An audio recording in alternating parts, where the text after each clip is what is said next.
Iran meluncurkan gelombang serangan ke-42 yang menyasar Israel dan fasilitas Amerika Serikat di Timur Tengah.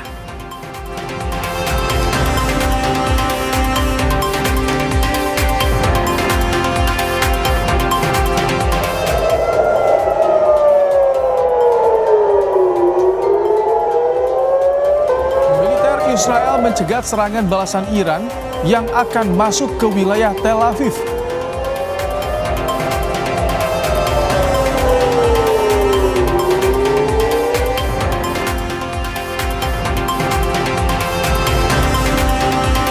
Arus lalu lintas res area kilometer 57 Tol Cikampek mulai dipadati pemudik.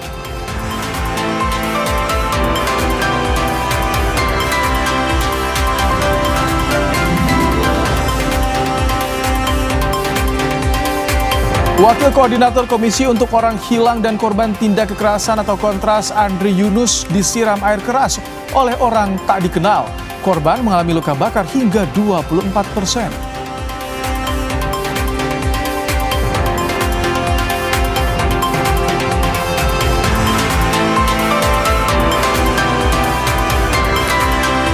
Terjaring operasi tangkap tangan oleh KPK Bupati Cilacap Samsul Aulia Rahman dan sejumlah stafnya langsung dibawa ke Mapolresta Banyumas untuk pemeriksaan awal.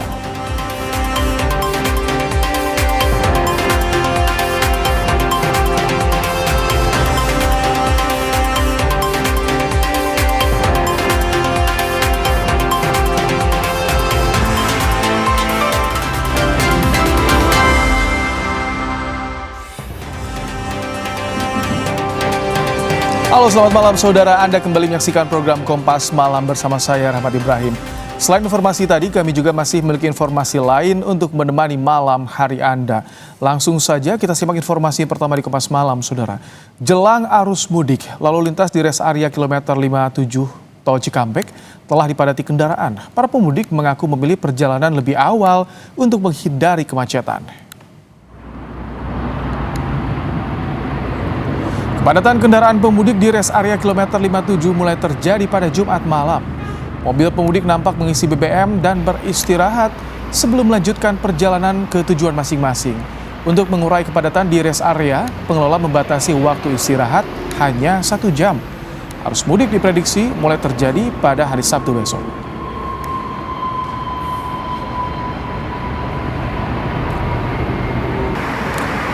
Ruas tol dalam kota maupun jalur arteri mengalami kepadatan lalu lintas pada Jumat malam, saudara.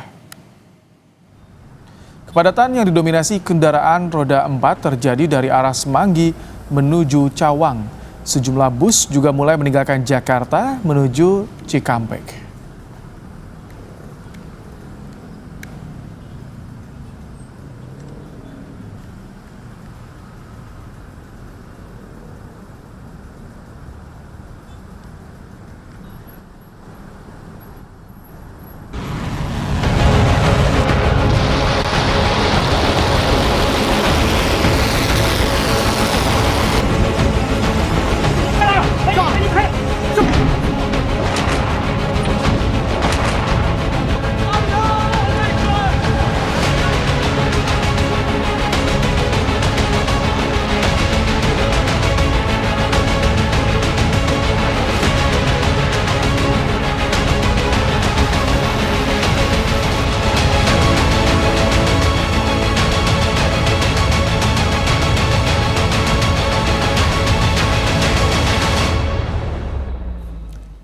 Tekanan Amerika Serikat dan Israel tak membuat Iran menghentikan serangan ke basis militer dan fasilitas pendukung musuhnya.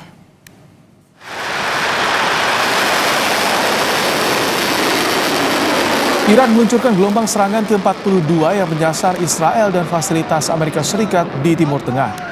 Media Iran Press TV menyebut dalam serangan berkode Labbaik Ya Khamenei ini, Iran meluncurkan rudal andalannya seperti Emad, Qadr, Haibar, Shikan, dan Fatah. Selain drone yang selama ini jadi andalan Iran.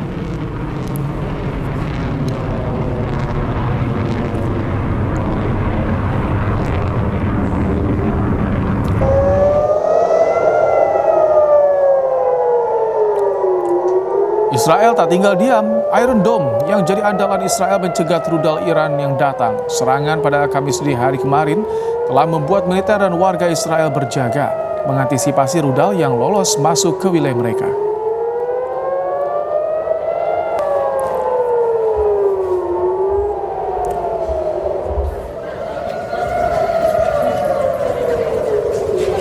Warga Israel berbondong-bondong menuju tempat perlindungan bawah tanah di Tel Aviv seiring serangan balasan dari Iran dan Hizbullah. Serangan memicu sirine darurat meraung secara terus-menerus di seluruh negeri.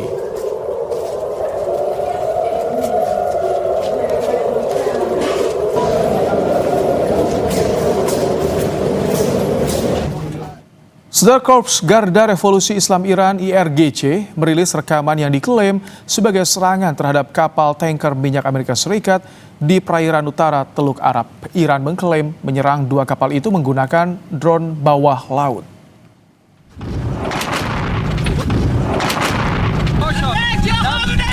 Visual ini menunjukkan ledakan beruntun pada kapal tanker di dekat pelabuhan Qusr, Irak. Dalam video ini, sebuah suara mengatakan penghancuran kapal tanker minyak Amerika di Teluk Utara. Media setempat mengungkap dua kapal teridentifikasi jadi target serangan. Di antaranya kapal Sevsi Wisnu yang terkait dengan Amerika Serikat dan Zevros milik perusahaan Yunani. 1 orang tewas dan 38 orang lainnya dievakuasi. Militer Iran menegaskan pihaknya akan menyerang balik Amerika Serikat yang melakukan serangan terhadap pelabuhan di Iran.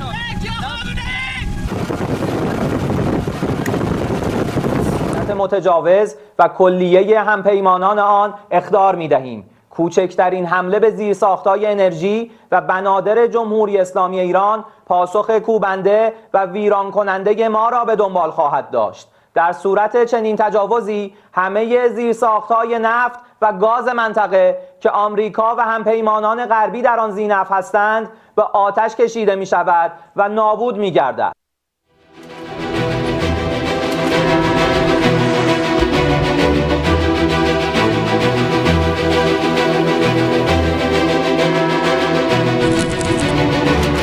Perang di Timur Tengah masih berkecamuk. Satu persatu negara Teluk kini terkena imbas. Jalur distribusi vital minyak dunia terancam usai penutupan Selat Hormuz.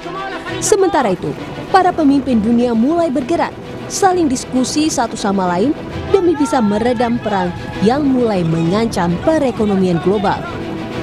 Presiden Prabowo Subianto menghubungi putra mahkota sekaligus Perdana Menteri Arab Saudi Mohammed bin Salman. MBS dan Prabowo meninjau perkembangan seputar eskalasi militer di Timur Tengah. Dalam akun X resmi Kementerian Luar Negeri Arab Saudi disampaikan, Presiden Indonesia menekankan perlunya penghentian segera aksi militer di kawasan ini. Ia memperingatkan bahwa tindakan tersebut akan merusak keamanan dan stabilitas. Sebelumnya, Presiden Iran Masoud Pezeshkian berkomunikasi dengan pihak Rusia dan Pakistan. Pezeshkian mengungkap satu-satunya cara mengakhiri konflik di Timur Tengah. Dalam akun media sosial X-nya, Presiden Masoud Pezeshkian membeberkan syarat-syarat yang harus dipenuhi untuk mengakhiri perang dengan Iran. Ia meminta Amerika Serikat memenuhi hak-hak Teheran. Iran juga menghendaki Amerika Serikat membayar ganti rugi dan memberikan jaminan internasional bahwa agresi tidak akan terulang. Melalui ajudan Kremlin, Vladimir Putin menegaskan komitmennya dalam mendorong perdamaian. Selain berbicara dengan Presiden Iran, Putin juga menelpon Presiden Amerika Serikat Donald Trump agar perang dengan Iran segera diakhiri. Президент России высказал ряд соображений, направленных на скорейшее политико-дипломатическое урегулирование иранского конфликта, в том числе с учетом проведенных контактов с лидерами стран Персидского залива, с президентом Ирана Пезешкианом, руководителями ряда других стран. В свою очередь, президент США дал свою оценку развития ситуации в контексте ведущейся американо-израильской операции. Presiden Donald Trump akui telah berbicara dengan Putin membahas perang. Trump mengatakan Putin ingin penyelesaian di Timur Tengah. Namun Trump menjawab Putin bisa lebih membantu dengan mengakhiri perang Ukraina-Rusia. Yes, I had a very good call with President Putin. We were talking about Ukraine, which is just a never-ending fight. We obviously talked then about the Middle East, and he wants to be helpful. I said, you could be more helpful by getting the Ukraine-Russia war over with. That would be more helpful. But we had a very good talk, and he wants to be very constructive. Sementara itu, Wakil Menteri Luar Negeri Iran mengatakan, konflik dengan Amerika dan Israel hanya akan terjadi jika ada jaminan agresi tidak terulang kembali. Dan Iran menegaskan hanya mereka yang menentukan kapan perang akan berakhir. الان دست برتر رو داریم. ببینید اینها هر طرحی که کردن شکست خوردن. همین الان هم به اهداف خودشون نرسیدن. جمهوری اسلامی ایران خسارات سنگین و دردناکی رو به رژیم صهیونیستی و آمریکا و متحدانشون وارد کرده. شما وضع اقتصاد جهانی و انرژی رو شما ببینید، این بسیار برای اونها دردناک است. پس ببینید ما ضربات مهلکی رو وارد کردیم در این زمینه. پس ما در واقع اینجا دست برتر رو داریم و از این رو در واقع جمهوری اسلامی ایران پایان جنگ رو در واقع تعیین خواهد کرد. Kini, perang di Timur Tengah belum menunjukkan tanda-tanda usai. Selain langkah negosiasi yang terus ditempuh pemimpin dunia agar perang mereda, negara yang tidak ikut terseret perang juga harus bersiap menanggung resiko ekonomi yang bakal muncul akibat dari perang berkepanjangan. Tim Liputan, Kompas TV. Membahas soal upaya negosiasi pemimpin dunia meredam perang di Timur Tengah, saudara. Kita sudah bersama dengan Julius Purwadi, pakar hubungan internasional UNPAR. Selamat malam, Pak Julius. Selamat malam, Mas Ibrahim. Pak Julius, ini pemimpin dunia sudah saling menghubungi. Apakah ini artinya perang bisa segera berakhir? Ya, satu kita harus apresiasi dan cukup ya kelihatannya ada sinyal baik ya bahwa pemimpin-pemimpin sudah saling berkomunikasi. Tetapi saya harus menyampaikan satu hal ini, celah untuk perundingan dalam waktu dekat tampaknya masih sangat kecil, Mas Ibrahim, dan bahkan mungkin tertutup. Ini kalau kita mencermati pernyataan baik dari pemimpin Amerika Serikat dan khususnya Israel maupun pemimpin-pemimpin Iran. Jadi celah itu kecil. Tetapi justru ini menjadi sangat penting inisiatif dari pemimpin-pemimpin dunia untuk berkomunikasi. Karena dia akan membuka celah yang sangat kecil atau bahkan tertutup untuk menjadi terbuka. Dan negosiasi saya yakin bisa dimulai ketika celah itu sesedikit apapun, sekecil apapun terbuka. Mas Ibrahim. Kalau untuk saat ini jika tadi memang celahnya masih tertutup, apa sih sebetulnya yang bisa membuat perang ini berhenti? Iya. Kalau kita mendengar pernyataan Presiden Masud Pezeshkian kemarin gitu ya, menyatakan bahwa memang pintu diplomasi selalu terbuka dan dijaga terbuka gitu. Tetapi bukan sekarang waktunya. Kenapa? Yang dilakukan oleh Iran saat ini adalah untuk mempertahankan dirinya, mempertahankan diri dari agresi yang dilakukan oleh Israel dan Amerika Serikat, dan itu legitimate, dan itu hak yang legitimate. Ini satu yang sangat penting posisi dari Iran yang digaungkan lagi oleh Menteri Luar Negeri Iran Abbas Araghchi, sangat clear, tertutup dari sisi Iran. Kalau kita lihat dari Amerika Serikat, Mas Ibrahim, Presiden Trump tampaknya memberikan sinyal bahwa perang akan berakhir, sekalipun dia juga menyampaikan bahwa tergantung Amerika Serikat kapan perang akan berakhir. Tetapi jangan lupa bahwa Trump dikitari oleh orang-orang yang sangat ambisius, termasuk Menteri Pertahanan yang memang kelihatannya sudah gila perang gitu. Dan kalau kita lihat pernyataan dari Menteri Pertahanan Amerika Serikat, keinginannya adalah betul-betul menghancurkan Iran sebesar-besarnya. Dan kalau kita lihat pernyataan dari pemimpin militer dan pemimpin politik dari Israel, sama saja gitu. Tidak akan ada akhir perang sebelum Iran betul-betul takluk gitu. Nah, ini kondisi yang saya sebut tadi, celah itu tampaknya masih tertutup untuk hari ini. Mas Ibrahim, ya. Celah masih tertutup, tapi kapan Pak Julius momen celah terbuka muncul, dan siapa sosok yang bisa didengar baik oleh Iran juga oleh Amerika Serikat nih? Nah, yang kita cermati kan tadi komunikasi ya antara pemimpin yang bisa berpengaruh gitu ya, baik dari Timur Tengah maupun dari luar negara Timur Tengah. Kita cermati misalnya Presiden Iran sudah berbicara dengan Sultan Oman. Ini saya kira apresiasi tanggal 11 Maret yang lalu. Lalu kemudian Presiden Iran meminta untuk berbicara juga dengan Presiden Turki tanggal 10 Maret. ini juga menarik ya, bahwa sekalipun sedang perang, Iran tetap menjalin komunikasi dengan pemimpin-pemimpin besar. Tadi sudah disebut Presiden Iran juga berkomunikasi dengan Putin, lalu Putin berkomunikasi dengan Trump tanggal 9 Maret. Jangan lupa pertemuan menteri-menteri luar negeri negara-negara Teluk, saya kira juga sangat penting tanggal 1 dan tanggal 5 gitu ya. Termasuk juga pertemuan menteri-menteri luar negeri dengan Uni Eropa, ini juga menjadi bagian yang sangat penting.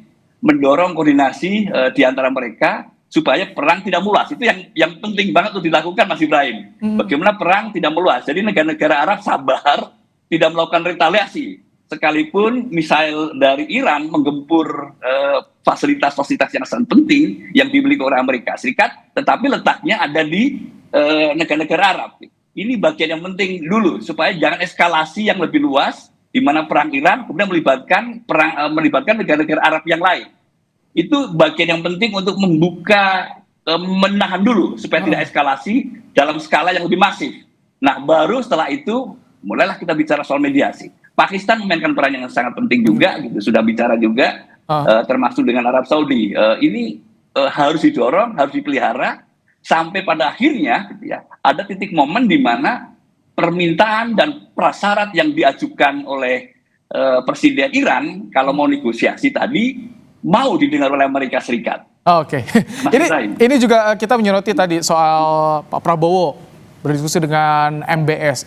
Kemudian ke depan seperti apa peran yang juga harus dilakukan oleh Indonesia untuk bisa ikut meredam perang di sana? Apalagi yang bisa dilakukan? Ya, kita apresiasi Pak Prabowo berkeinginan untuk membantu memediasi ya. Dan dalam upaya untuk membangun perdamaian di Timur Tengah ini saya kira pertama harus diapresiasi. Sudah ada komunikasi dengan MBS, gitulah. Sudah ada komunikasi juga dengan Perdana Menteri Pakistan. Ini bagian yang kita harus apresiasi betul. Kebetulan Pakistan juga punya akses ke Iran dan juga negara-negara Timur Tengah. Gitu. Nah, memang yang paling penting adalah bagaimana komunikasi itu dibangun. Pendekatan dan kemahiran itu perlu ditunjukkan oleh Indonesia, gitu. Termasuk bahasa diplomasi supaya Iran mau mendengar. Nah, yang saya pahami, gitu, yang saya dengar Pak Prabowo kan lebih selalu menekankan penghentian perang, gitu ya. Semua pihak harus menahan diri, harus menghentikan perang. Itu kan satu hal yang selalu diomongkan. Tetapi kalau kita belajar dari Turki, Mas Ibrahim, diplomasinya menarik, gitu ya. Yang pernah mereka menyampaikan mengutuk keras pelanggaran hukum internasional yang dilakukan oleh Israel dan Iran dan itu dan Amerika Serikat, gitu ya. Israel dan Amerika Serikat melanggar hukum internasional. Dan itu tidak betul ya, itu tidak betul. Itu dulu lah, tunjukkan empati lah kepada Iran. Ya, ada sesuatu yang sama cara pandangnya, gitu ya. Baik. Lalu baru bicara soal bagaimana langkah ke depan, gitu ya, Mas Ibrahim. Baik, terima kasih Pak Julius Purwadi, pakar hubungan internasional Unpar telah menyampaikan pandangan di program Kompas Malam hari ini. Terima kasih Mas Ibrahim. Usai jeda, Kompas Malam akan kembali dengan informasi arus lalu lintas rest area kilometer 57 Tol Cikampek dipadati pemudik yang akan melakukan isi bahan bakar minyak serta istirahat. Sejumlah pemudik mengaku memilih perjalanan lebih awal untuk menghindari macet.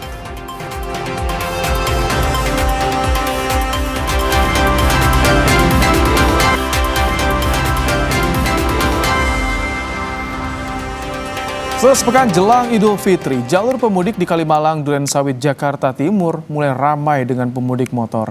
Mereka memilih berangkat di malam hari menghindari kemacetan dan terik matahari. Peningkatan kendaraan di Kalimalang mulai terjadi sekitar pukul 8 Jumat malam. Pemudik sepeda motor memilih berangkat lebih awal sebelum masa cuti bersama demi hindari kepadatan kendaraan di jalan.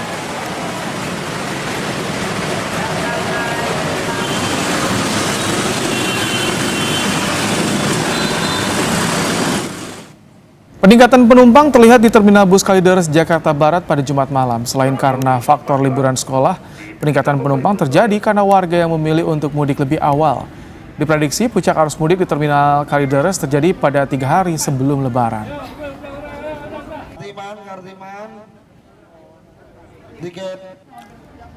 Jelang arus mudik, lalu lintas di rest area kilometer 57 Tol Cikampek telah dipadati kendaraan. Mobil pemudik nampak mengisi BBM dan beristirahat sebelum melanjutkan perjalanan ke tujuan masing-masing.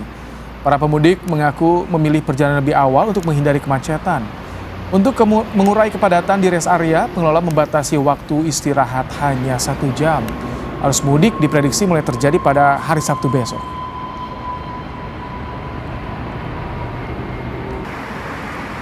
Untuk mengetahui situasi terkini di Karawang, Jawa Barat, ada jurnalis Kompas TV Adi Wahadi.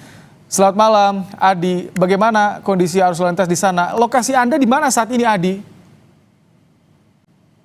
Rahmat Ibrahim dan juga saudara, saya melaporkan dari interchange tol Karawang Timur menuju tol Cikampek, dan bisa dilihat langsung ini kondisi saat ini, artinya lalu lintas di lokasi ini dari arah arteri menuju ke tol Cikampek ini cukup padat oleh kendaraan yang akan masuk, baik oleh kendaraan pribadi jenis minibus, kemudian kendaraan berat, serta jenis kendaraan lainnya seperti kendaraan tangki atau kendaraan industri yang malam ini masih ditoleransi untuk bisa memasuki wilayah tol karena melihat kondisi lalu lintas di tol Jakarta Cikampek yang siang tadi masih cukup lancar. Dan hari ini kepolisian mulai siaga, pasalnya peningkatan jumlah kendaraan di jalur arteri maupun di jalur tol Jakarta Cikampek ini sudah mulai mengalami peningkatan jumlah kendaraan, dan itu mulai terlihat sejak pukul 18.00 waktu Indonesia Barat. Dan hal tersebut saya pantau di kilometer 57 serta rest area kilometer 57 yang juga yang mulai cukup padat oleh kendaraan-kendaraan yang akan melakukan isi BBM serta beristirahat sebelum kemudian melanjutkan perjalanan ke wilayah kampung atau daerah masing-masing. Rahmat Ibrahim dan juga saudara, tempat saya melaporkan ini adalah akses utama menuju tol Cikampek melalui interchange tol Karawang Timur, dan kondisinya bisa dilihat langsung ini cukup kurang begitu baik untuk dilintasi, dan ini sudah memasuki sepekan jelang Hari Raya Idul Fitri. Tentunya sudah ada mulai peningkatan jumlah kendaraan, namun saya lihat dan saya pantau proses perbaikan baru dilakukan hari ini, dan ini pastinya akan menghambat arus lalu lintas yang akan masuk ke gerbang tol Karawang Timur untuk kemudian bergabung ke tol Jakarta Cikampek. Sejumlah upaya mulai dilakukan oleh pihak kepolisian untuk bisa mengantisipasi lonjakan kendaraan yang diprediksi malam ini hingga besok akan terjadi. Rahmat Ibrahim. Baik, terima kasih Adi Wahadi untuk laporannya langsung dari Karawang, Jawa Barat. Setelah perang Timur Tengah semakin memanas, kini ekonomi global terancam. Bagaimana Indonesia memitigasi ancaman perang Timur Tengah terhadap ekonomi tanah air? Ulasan Istana hadir sesaat lagi.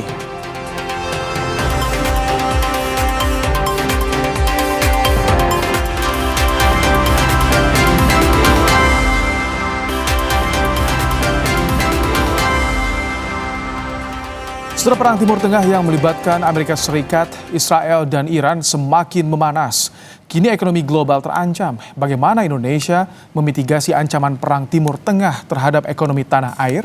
Selengkapnya dalam ulasan Istana. Perang Amerika Serikat, Israel, dan Iran semakin memanas. Buntut dari perang yang tak berkesudahan, ekonomi global semakin terancam. Lantas seperti apa pemerintah Indonesia menyiasatinya? Saya Jonah Hamunangan, inilah ulasan Istana.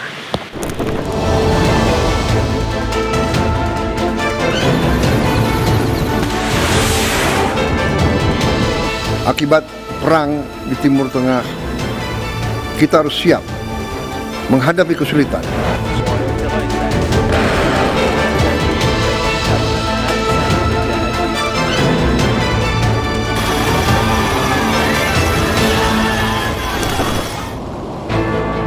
Memasuki pekan kedua perang di Timur Tengah tak menunjukkan tanda-tanda segera berakhir. Ketegangan justru semakin memanas. Saling uji kekuatan baik Amerika Serikat bersama Israel dengan Iran tampak di kawasan Teluk. Dampak ekonomi sudah mulai terasa.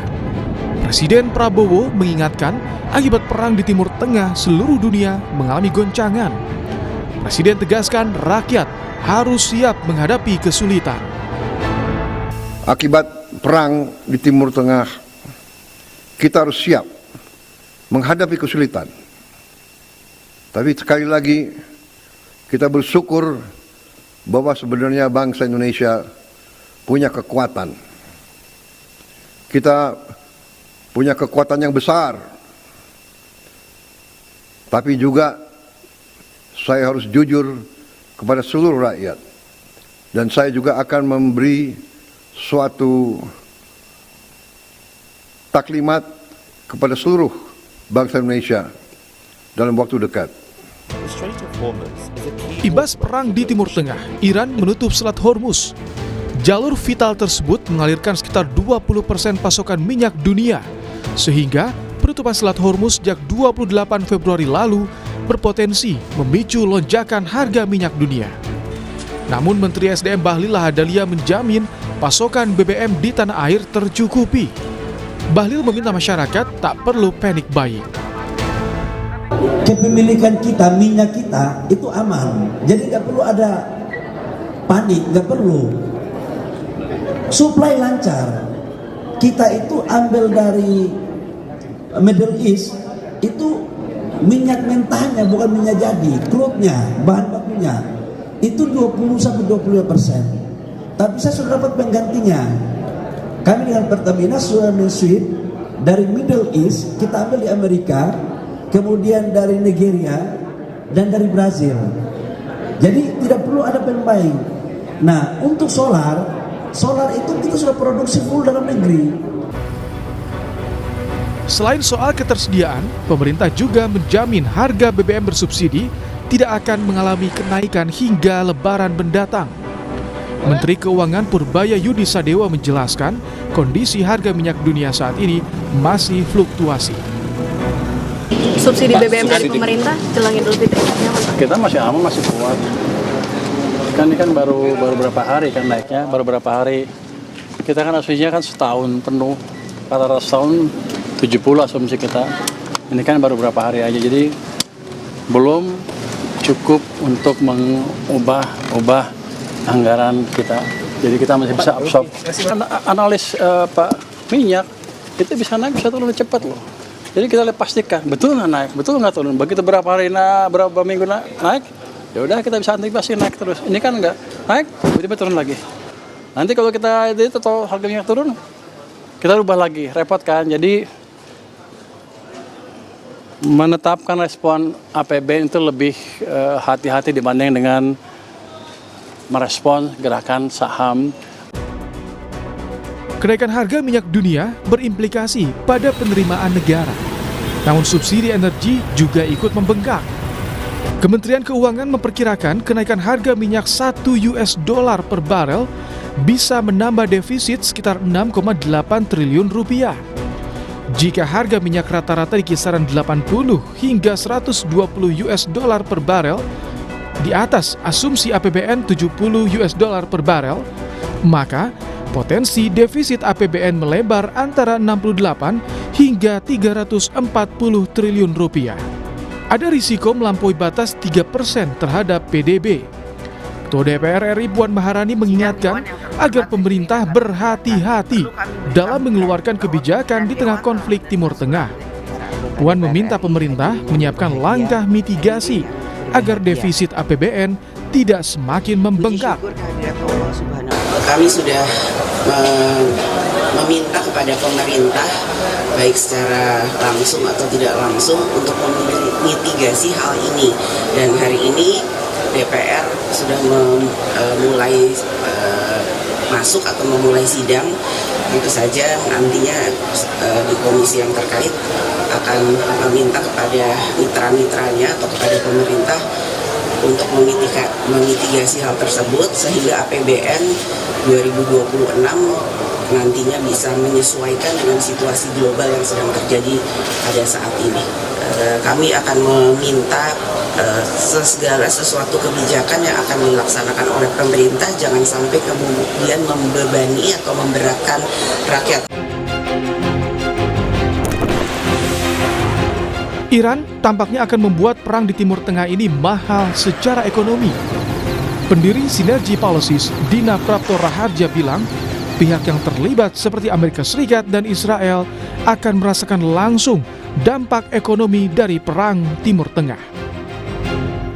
Iran saya rasa mulai berpikir bahwa apa yang dia perjuangkan selama beberapa tahun terakhir sejak tahun 2007, 2006, di mana dia dikunci jalannya berbagai macam rupa, baik secara fisik maupun secara relasi dengan banyak negara. Dia kan survive tuh lewat jaringan bawah tanah yang dia bangun sampai ke Libanon, Yemen, dan lain-lain. Nah, kalau melihat agenda Amerika Serikat adalah berusaha untuk membumi hanguskan Iran, saya kira Iran akan berpikir bahwa ini juga saatnya untuk menunjukkan bahwa dia nggak bisa lagi diperlakukan seperti itu. Dan momennya itu tahun ini ada beberapa kejadian kritis di Amerika Serikat, itu kan pemilu ya, bulan November besok. Dan Trump nggak ngitung nih, ternyata kalau konstituennya harga minyaknya juga nggak stabil, itu risikonya juga ke dia kan, popularitas dia akan turun. Kemudian yang kedua, Netanyahu di dalam negerinya itu juga ternyata ada masalah sama budget, sama anggaran. Dan karena Partai Likud memang kuat, tetapi dia tidak punya cukup suara di parlemen. Sehingga dia perlu koalisi. Nah, koalisi ini nggak setuju sama budgetnya si Netanyahu. Apalagi kalau dipakai buat perang. Pemerintah Indonesia harus mengambil ancang-ancang kebijakan apa yang akan diambil dalam memitigasi dampak perang di Timur Tengah. Perlu menakar kembali program apa yang menjadi prioritas dan tidak boleh ditunda, agar defisit tidak semakin melebar dan rakyat tidak terbeban. Saya Jonah Monangan, Kompas TV, Jakarta. Militer Israel mencegat serangan balasan Iran yang akan masuk ke wilayah Tel Aviv.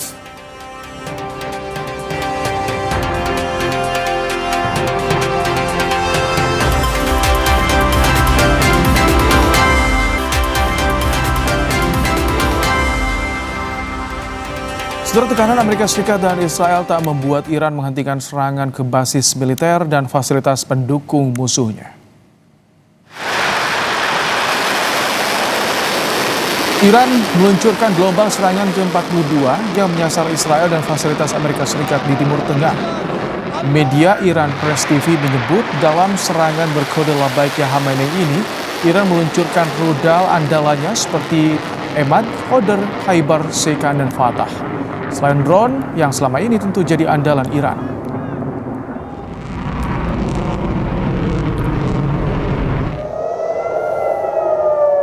Israel tak tinggal diam. Iron Dome yang jadi andalan Israel mencegat rudal Iran yang datang.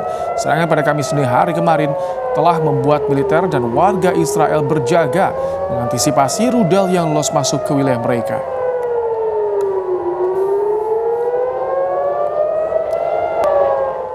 Serangan udara Israel menghantam kamp pengungsi di Gaza Barat. Akibat serangan ini, tenda-tenda pengungsi terbakar.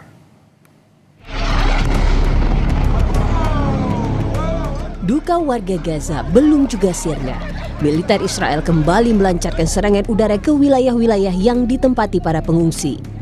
Di antaranya, serangan udara yang menyasar kamp pengungsian Al-Ansor pada Rabu waktu setempat. Tenda-tenda yang berada di kamp tersebut dihantam serangan udara Israel sebanyak 3 kali. 2 serangan pertama sebagai serangan peringatan dan yang terakhir adalah serangan besar yang memicu kebakaran. كنا زي هالناس والحمد لله وصلينا وبدنا نقعد زينا زي هالناس اللي بيرنوا علينا بيقولوا اخلاء. طب مش قادرين نتنفس، مش قادرين نتحرك يعني، وهنا حرقين خيامنا، هنا حرقين. وين نروح وين نقعد؟ مين بده يدور علينا الحين؟ ايه عن جد؟ صدقنا كل واحد يلاقي فرشه، صدقنا كل واحد يلاقي له فرشه ينام عليها.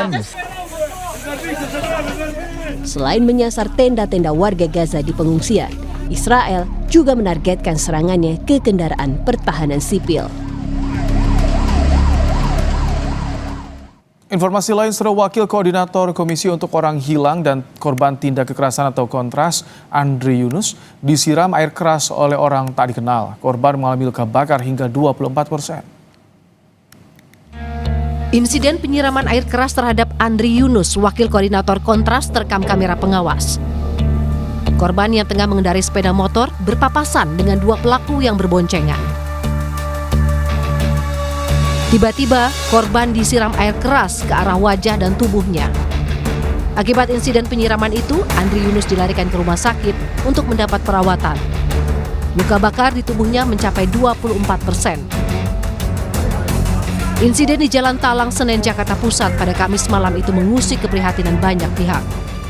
Sejumlah aktivis dan koalisi masyarakat sipil menggelar pernyataan sikap mengutuk keras insiden terhadap aktivis Kontras Andri Yunus. Sekali lagi kami mengutuk keras dan kami mengecam negara yang berkali-kali tidak becus di dalam mengusut segala bentuk teror terhadap para aktivis, para akademisi, dan juga para warga termasuk influencer yang bersuara kritis. Ini adalah ujian buat kepolisian, ujian buat negara. Kalau memang becus mengurus negara, buktikan bahwa pelakunya bisa ditangkap dalam waktu yang tidak lama. Kepala Divisi Bidang Humas Mabes Polri Irjen Joni Edison Isir tegaskan akan beri perhatian khusus terhadap penanganan kasus dugaan penyiraman air keras yang dialami Andri Yunus. Polisi juga telah melakukan olah TKP dan meminta keterangan sejumlah saksi. Oleh karena itu, Polri telah melakukan langkah-langkah khususnya penanganan tempat kejadian perkara. Demikian juga beberapa rangkaian tindakan penyelidikan. Untuk mengungkap identitas kedua pelaku, polisi menggunakan metode scientific crime investigation dari temuan rekaman CCTV hingga bukti di lokasi kejadian. Polisi juga menegaskan pihaknya tidak akan pandang bulu dalam penegakan hukum. Tim Liputan Kompas TV. Menteri Hak Asasi Manusia Natalius Pigai mengecam keras tindakan penyiraman air keras pada aktivis Kontras. Ia menyatakan tindakan kekerasan ini sebagai pelanggaran yang tidak dapat ditoleransi. Pigai meminta polisi mengusut tuntas kasus ini. Tidak boleh. Tidak boleh membiarkan premanisme hidup di negara ini. Negara ini adalah negara damai, aman, tapi tidak boleh ada kekerasan terjadi kepada siapapun termasuk aktivis dan civil society. Meminta kepolisian harus putus tuntas supaya sampai mendapatkan rasa keadilan bagi mereka dan keluarga korban. Saya sekali lagi minta kepolisian harus serius mengutus tuntas. Bupati Cilacap Samsul Aulia Rahman terjaring OTT KPK dalam dugaan penerimaan terkait proyek-proyek di lingkungan pemerintah Kabupaten Cilacap.